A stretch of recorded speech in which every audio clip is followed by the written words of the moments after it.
tomorrow the government will debate the meaning of the word sex in the Equality Act of 2010. After a petition gained more than 100,000 signatures, they'll consider whether the terms sex, male, female, men and women should, in legal terms, mean biological sex and not sex as modified by a gender recognition certificate.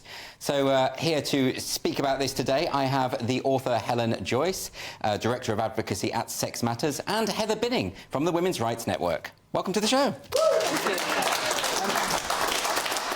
Can I come to you first, Helen, because you're part of Sex Matters. Sex Matters created this petition and got over the threshold of 100,000, which means that there will be a debate in Parliament. But was anyone seriously in any doubt that the Equality Act, when it refers to sex, meant biological sex? So when the Gender Recognition Act came into force in 2004, it modified the meaning of the word sex in a few specific laws, in particular those relating to marriage and pensions. And it expressly did not modify the law in some other areas, so for example parenthood, sex crimes, inheritance of land and titles. But in other laws, apart from those, it was silent. Yes. And then in 2010, the Equality Act wrapped up over 100 pieces of legislation and case law into one overarching big law, which included the things that had been in the Sex Discrimination Act, but it was silent on whether sex really meant sex or it meant sex as modified by a gender recognition certificate. We would argue that if you analyse the law in the round, that it's clear that it means sex, because, for example, it says things like where only one sex needs that facility, and it gives an example of cervical smear tests. The definition of sex is used for the definition of sexual orientation, which does not involve bits of paper. But before Christmas, there was a legal judgment in Scotland that suggested it was really sex as modified by a gender recognition certificate. Sorry for the mouthful. It's all no, but it's quite common. But I think it's really important that we clarify why this is important, because the Equality Act is necessary, isn't it, to protect certain rights, sex-based rights for women. So if there is any kind of ambiguity about what the word sex means, it kind of negates that. So sex only has two possible meanings in any law in British law, because there is no self-ID here. It either means sex, really sex, the thing that you were conceived, the thing that was registered on your birth cert, or it means the thing that's modified by a gender recognition certificate, and there's only 5,000 of them in the wild. So it really doesn't mean, for example, that men can go into women's toilets or changing rooms or dormitories or whatever and just say, oh, look, I'm a woman. But once you introduce that tiny bit of doubt as to what this word means, you make it very hard to rely on the law if you are a service provider or an employer or something like that. And that's been very cleverly leveraged by Stonewall and all the other people who are trying to convince us all that sex is a spectrum or it's not real, or that, you know, trans women are women, or any of those other slogans. And so this is the start of regaining the language that we need and the clarity that we need in law in order that we can have single-sex services and protect people against sex discrimination. So, Heather, I want to bring you in here. So what, to your mind and to the mind of the Women's Rights Network, what are the risks here? What are the stakes here when it comes to the Equality Act? Well, same-sex care, for instance, if we all think of your mother or your grandmother needing, my own mother, who had dementia and needed same-sex care, it needed intimate care. I happened to be there at the house when a young man turned up to provide her in the morning intimate. Now, this is, let's not beat about the bush. This is really, you know, getting her naked, washing her, cleaning her. It is not appropriate for that to be carried out for somebody who's a biological man. This chap sent him packing. So he wasn't pretending to be anything other. They had, you know, obviously not. But it's really important in those circumstances that women are able to feel safe. And similarly, toilets in schools, girls in schools. There are some horrendous stories at the moment going on.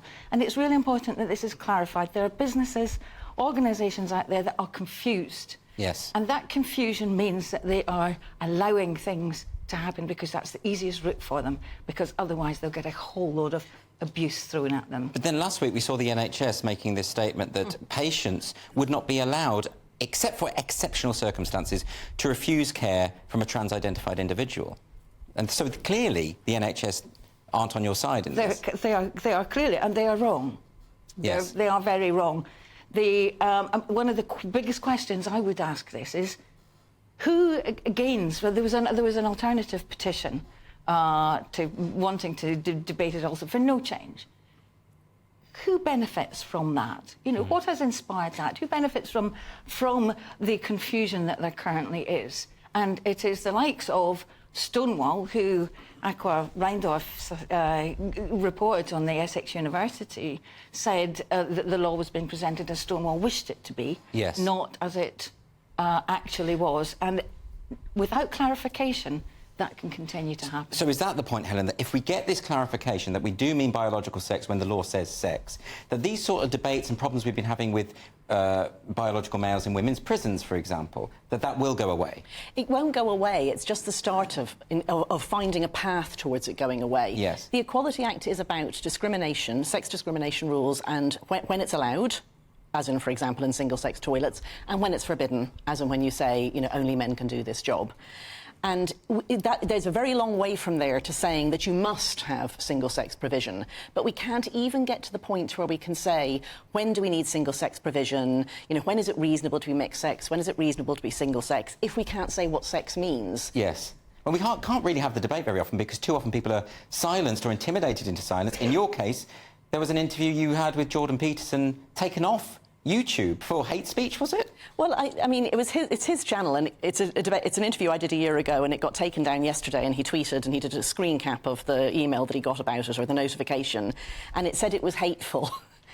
And, I mean, I think it's because we referred to Ellen/Elliot Page as she. OK. I mean, she is a woman. She's a woman who doesn't like being a woman. She's a woman who calls herself a man. So I've just done a hate speech again, people. Sorry about that. Well, you know, this is a free speech show, and the thing is, but it's not hateful, is it? Because the vast majority of people, Heather, am I right in saying that the vast majority of people use pronouns according to biological sex? Yes, the vast majority. So what, are they all being hateful? Of course.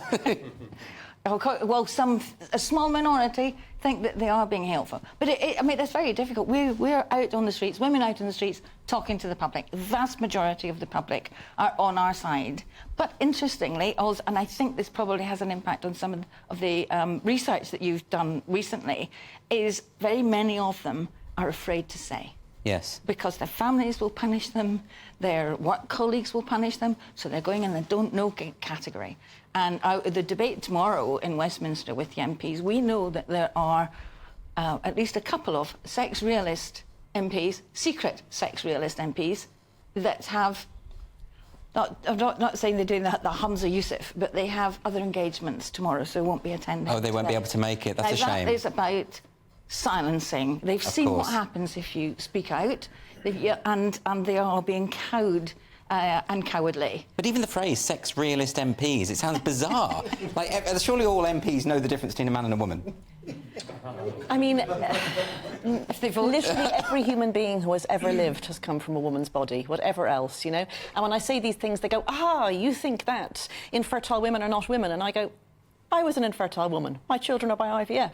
And when I went along to the IVF clinic, they didn't go looking for the eggs in my husband's abdomen, and they didn't ask me for a sperm sample. Right. At which point they of move course, away swiftly. Is this because activists have been very successful in convincing people in the media class and the political class that to make the points that you're making comes from a position of hate and bigotry?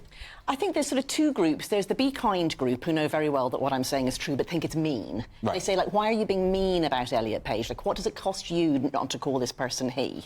Well, I'm talking about a social contagion in which young women, disproportionately lesbian young women, and women with eating disorders, and women who are miserable, and, you know, Ellen Page spoke about various mental health issues, are getting their breasts cut off, taking testosterone, and pretending that they're men. I can't talk about this if I don't use the proper words. Of course. So, I bear no ill will to this individual. I just have to talk about it in a reality-based way. And then there's the people who just think, like, what am I missing? Like, they're talking about sex as a spectrum, like, you know, they also, you know, say that light can be a particle and a wave. Like, oh, God, the world's very complicated these days. Yes. And so they just don't say anything. Yes. Understood. So, Heather, I have to ask you about the Women's Rights Network. This obviously is of interest to you because your institution, your group exists to protect women's rights. You're setting up a new branch, is that right? Well, we are. We've gone international. We already have Women's Rights Canada and Women's Rights Australia, and they're working hard. And within the next week, 10 days, we'll be launching Women's Rights Afghanistan. Fantastic. Which is, it's just amazing. And the brave women. We think, if anybody thinks that I'm brave or we're brave, really has no idea what bravery as a woman. I mean, I've interviewed some Iranian women actually about what's going on in Iran, and it does strike me that, and they made the point that sometimes you feel that Western feminists aren't speaking out enough about what's going on in other countries. Absolutely true. That is right. Why? Because they might be accused of Islamophobia, or...? I think they don't understand the issues. Yes. And they can empathise in a way, but to understand that somebody has been through education, got a degree, been working, and then all of a sudden can't leave the house. Yes. And is reliant on one person out of 5 to bring in money to feed everybody in the family. Yes. It's a fear, and can't speak. It's a fear like no other. And the women we're talking to are providing some education online to other girls around Afghanistan. So they're trying to get around these laws.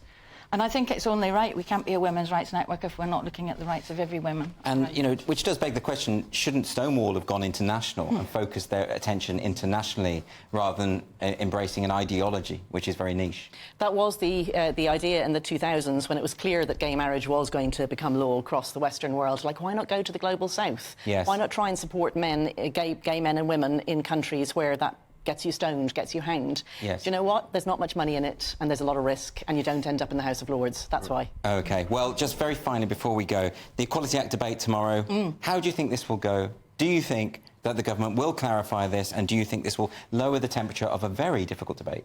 So it's gone on from 4:30. You can watch it on Parliament TV. You can follow Tribunal Tweets, who are a wonderful group of volunteers who tweet important things like this.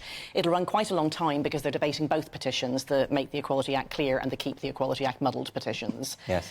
And it's not the sort that you vote at the end of. It's giving the government cover to say there is actually demand for this, and finally airing the sorts of things that were never said when they passed the Gender Recognition Act.